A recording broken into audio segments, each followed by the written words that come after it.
Welcome to the Steve and Bethany podcast. It's your weekly dose of hope, encouragement, and a whole lot of fun. All right, let's get to it. It's episode 4. Okay, welcome into the Hopecast, everybody. It's Steve and Bethany, and we're going to start out talking about something that neither one of us really wanted to do. Well, because I think we both feel so inadequate to be talking about this. It's one of those topics where, you know, neither one of us want to say the wrong thing, and I think we both feel like we will, and so it's kind of an intimidating topic. It's absolutely intimidating, but we're going to try to navigate this as best we can. What we want to talk about is what we've learned, or maybe more to the point, what I've learned. I don't know. I don't want to speak for you in the whole George Floyd thing. Yeah. And I know that's very tricky, and especially to white people talking about it and the whole thing. But here's the thing I have found out that words mean things, and words really can help and really can inspire and really can just show that you're in it with somebody. Yeah. And I came to a full realization for me, and I'll get your story here in just a second. But for me, what happened was I was on the radio, and I was thinking and debating, wrestling in my head. Do I want to say something? Do I not? How do you word it? Yeah. Everybody's talking about it, so you got to say something, right? And you know, from working with me, I had something else scheduled, and like 20 seconds left in a song, I'm like, I got to say something about this. You pulled a classic Steve Marston and switched it up, yeah. I did. So I opened the mic without really anything in my mind is what I wanted to say. I just started kind of shooting from the hip, and I talked about how heartsick I was for his family, for the whole situation, for my white friends that are police officers and law enforcement agents who I know his job just got 1,000 times harder, justifiably so, because a black person, an African-American person, is going to look at them with a little more suspicion now, especially males. Because of one horrible decision from a police officer, And so I know how much tougher that made their lives. Yeah. And I just thought to myself, man, I don't know what to say. And I just kind of went on for a couple of minutes talking about it. And I'm sure every radio consultant's head exploded because I didn't know what I was going to say, how I was going to say it, how I was going to get out of it. Right. And I closed the mic and moved on and didn't really think too much more about it. Well, about, 10 minutes or so later, I got a call from an African-American man. And he was just like, I'm so thankful for what you said. And I was like, my first question was, are you sure he was listening to me? Well, and also, what did I say? Yeah, right. You know, And that did cross my mind too. And he said, I hope it goes viral. I really appreciate how you said that. And I thought, no, I didn't really do much. And so I thought, okay, that's a one-off. Well, across the hall from where I work is a urban gospel station. Right. And the morning guy there and myself have become really good friends over the last few weeks. And he and I were talking about it. And the last thing he kind of said to me was just, hey, keep on grinding. And I was like, okay, I can do that. Yeah. And then the third thing that happened was I posted a picture on our Facebook page, the radio station's Facebook page, of a police officer who's retired for like 30 years on the force. And he wrote a nice little Facebook post about his disgust with what happened, about it doesn't,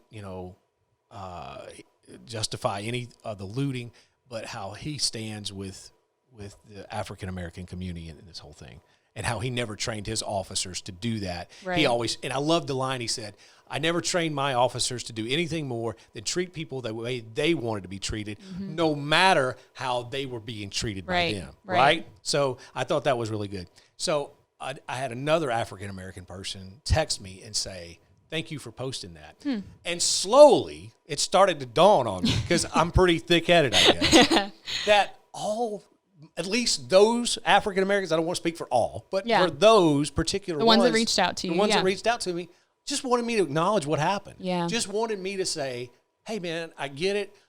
I don't know how to express myself other than I'm standing with you. Yeah. And it really kind of dawned on me that I haven't really done that.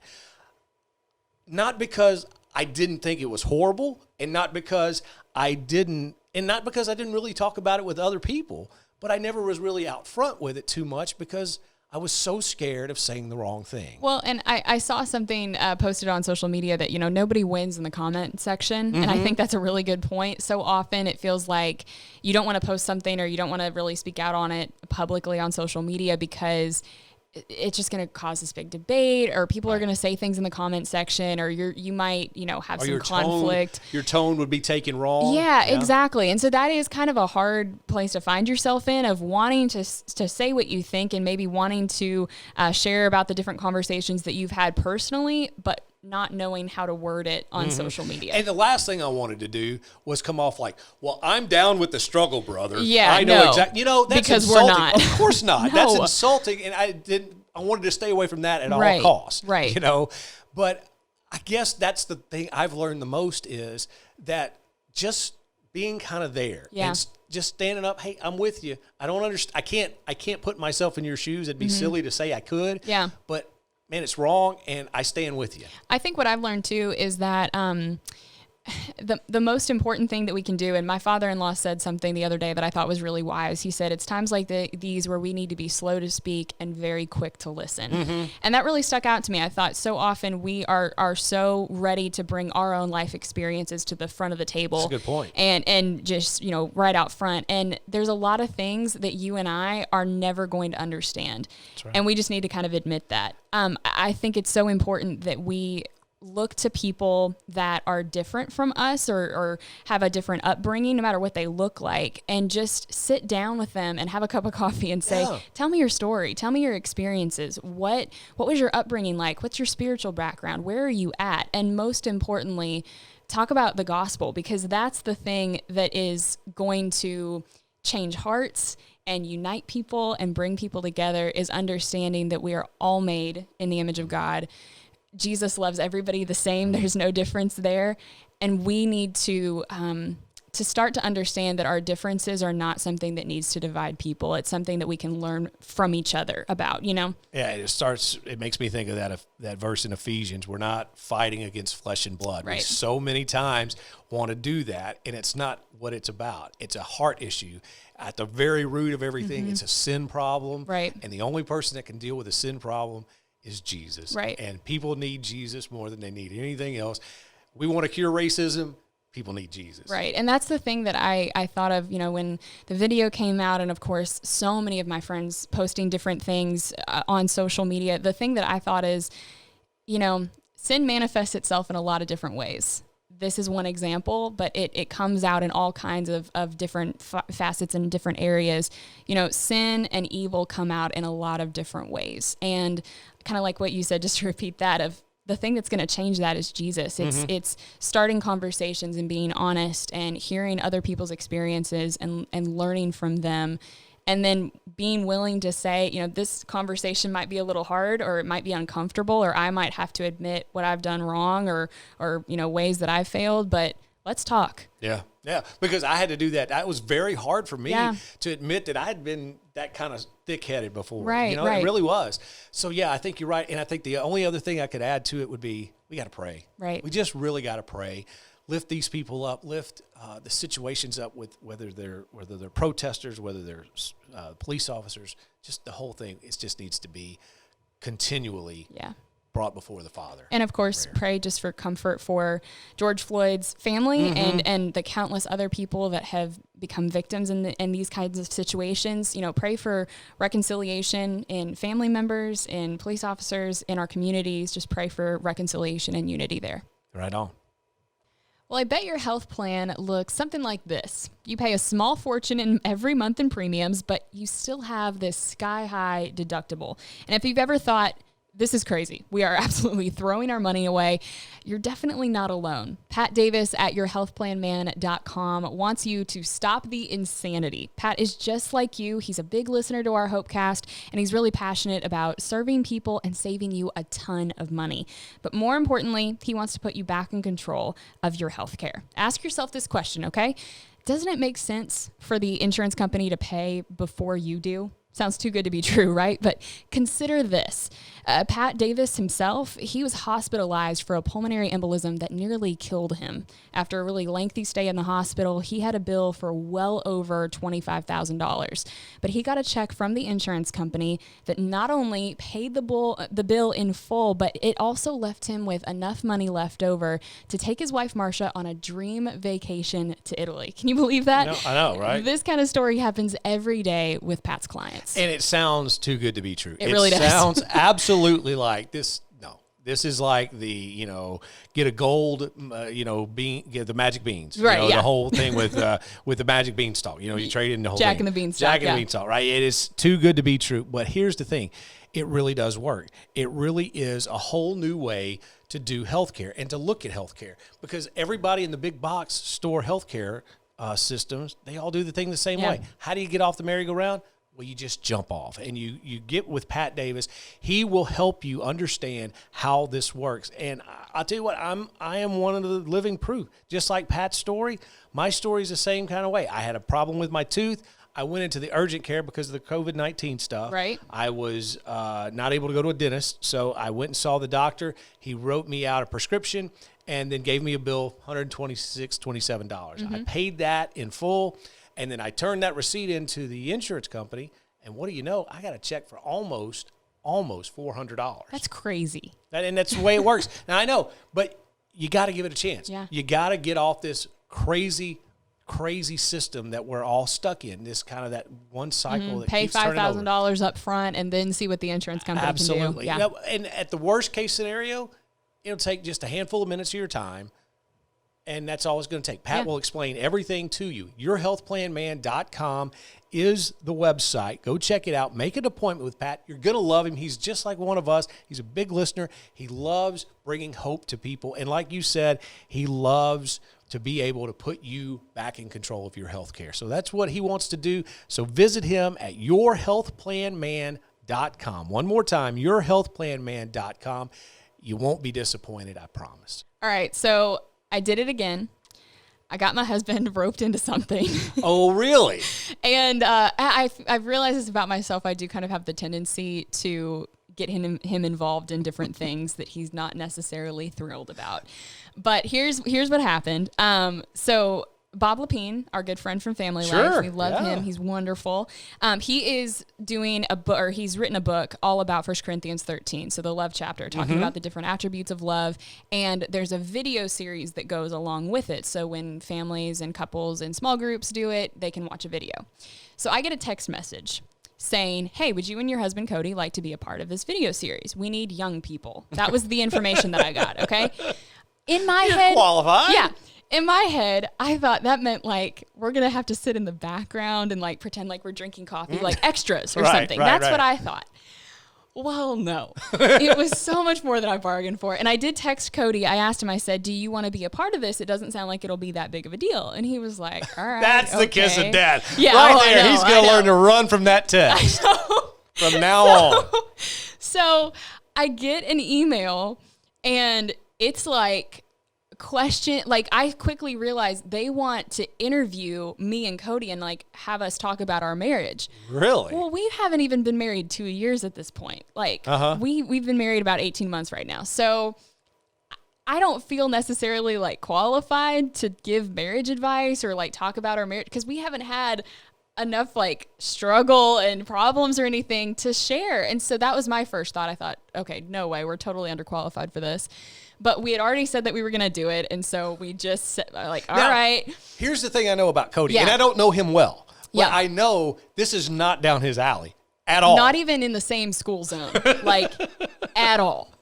He's pretty quiet. He's really laid back. Very smart IT guy. Yeah, and loves to be in the background. Yeah. He loves to serve. He loves to just help people, but kind of from behind the scenes. And so so the text that I got was, we think you and Cody would be good for this because we know how good you are on camera, speaking of me. And Cody goes, do they know how bad I am on camera? I don't want to be a part of this. They're going to find out, yeah. So we got roped into this, and, I felt bad. I knew Cody wasn't really looking forward to it, but he was really a good sport about it. He said, okay, if we're going to do this, let's put our best foot forward. We're going to do a good job. So they had us, think of different stories in our marriage and ask different questions and things. And so we get to the video shoot, and of course, all the folks over at Family Life are total professionals. And so they make you feel right at home, and it's really comfortable. But they started asking us all these different questions, and they had like a rapid fire round where they really, they said, who's a better cook, who's a better driver. Don't give away spoilers. Sorry, no spoilers. Yeah, no spoilers.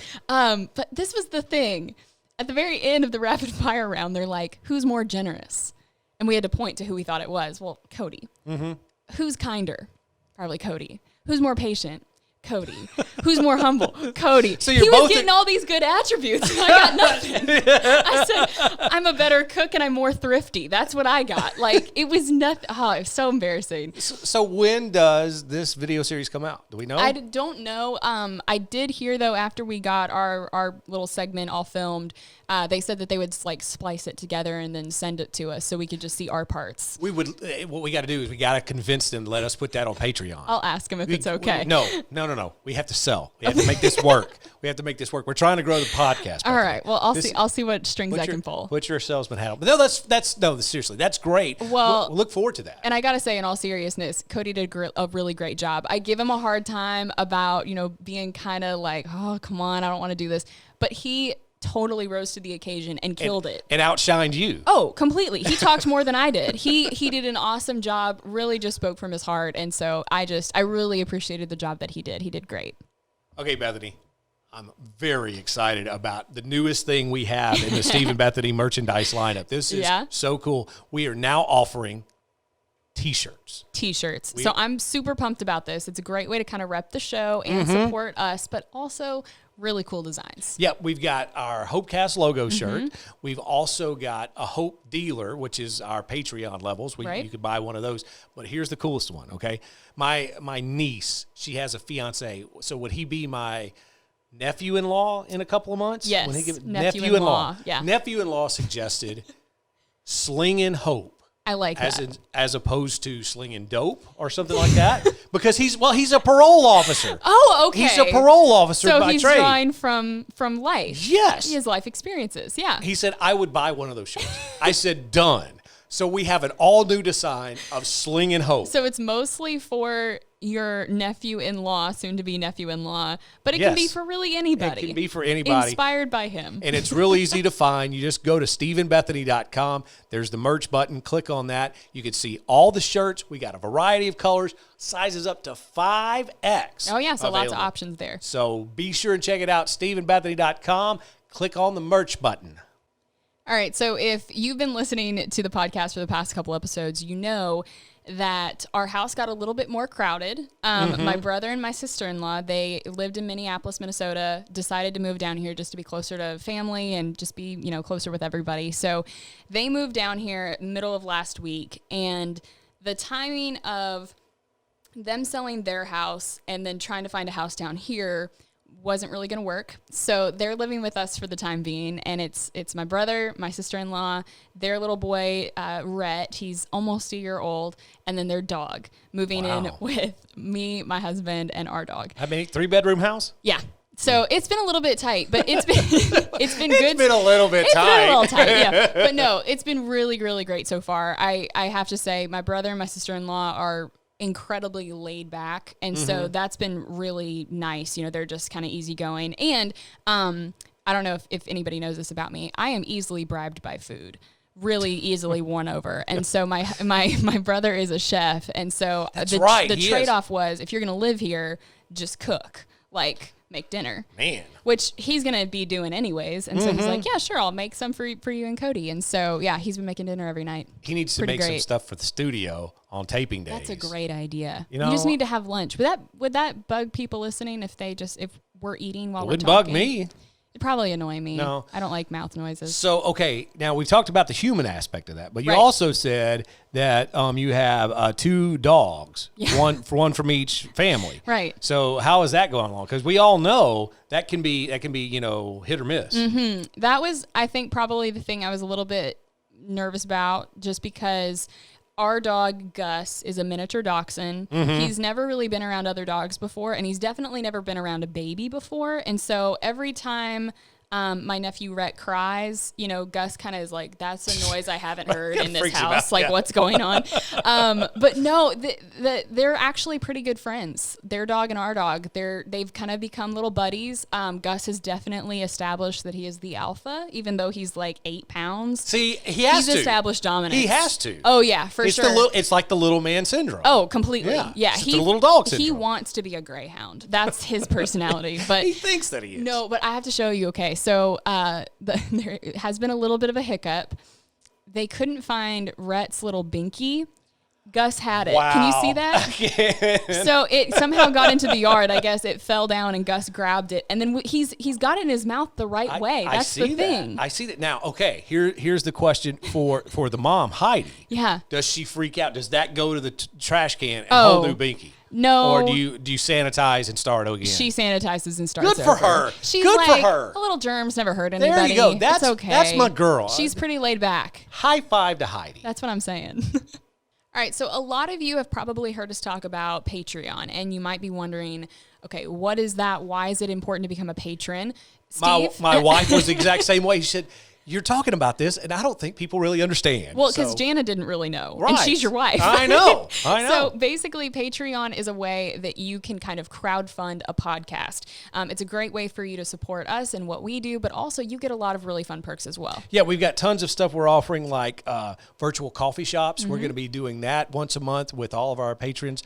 We also have special T-shirts. We've got classic videos that you and I recorded back a long time ago at the radio station. Early That's a lot of fun. access to the show. Early access to the show every single week. But more important than all that, you help us as a creative team because we really are relying on our patrons to join with us and to reach this whole podcasting platform. Yeah, we kind of think of this as, it's not just a Steve and Bethany kind of thing. It's an equal partnership with everybody that listens. We want to hear from you what is inspiring to you, what sticks out to you, what do you want to hear us talk about, and you kind of get some access in that when you become a patron. And it starts as low as $5 a month. You can join us. It's patreon.com/Steve and Bethany. Patreon.com/Steve and Bethany. Join us on this adventure.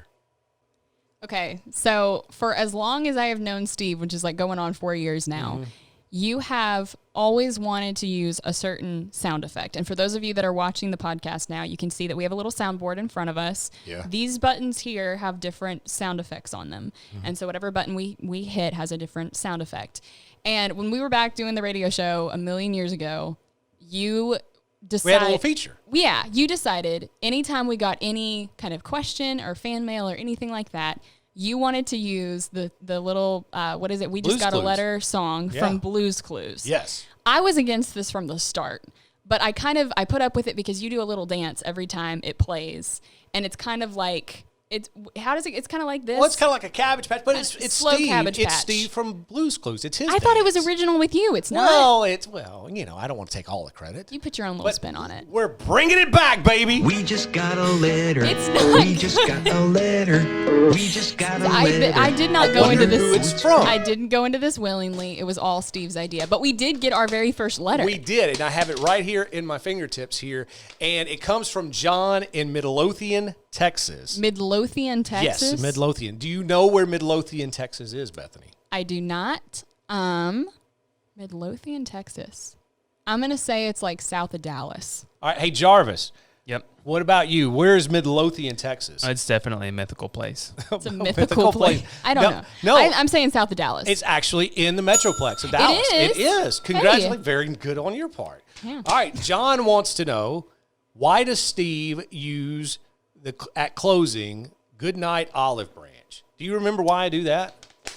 I actually don't. You just started doing that, and I just kind of went with it. I did. And the reason why, the reason why is we actually had a first incarnation of this podcast. We only did like 6 episodes or so. Yeah, right? yeah. Okay, so the very first person that downloaded our episode Okay. was from Olive Olive Branch, Mississippi. Olive Branch, which I had Mississippi. no idea where that is. We don't know completely people. forgot about this. We don't know people in Olive Branch. No. So it was just a stunner to us that was the very first download we I had. completely forgot about this, but then I think you were kind of inspired by like the Waltons, where they're like, "Good night, John Boy." You were just like, "Good night, Olive Branch." Yeah, good. Yeah, exactly. That's so funny. I completely forgot about that. I thought it was from like a TV show. Nope. I thought it wasn't original. No. See, it is. Isn't that good? Isn't it Man. good? So there you go. There is your answer. Well, we so all if you would learned like something. If you would like to email us a question, you can do that at StephenBethany@outlook.com, or you can leave us a question on Facebook. We'd love to, Instagram, any of those. We'd love to answer your questions. But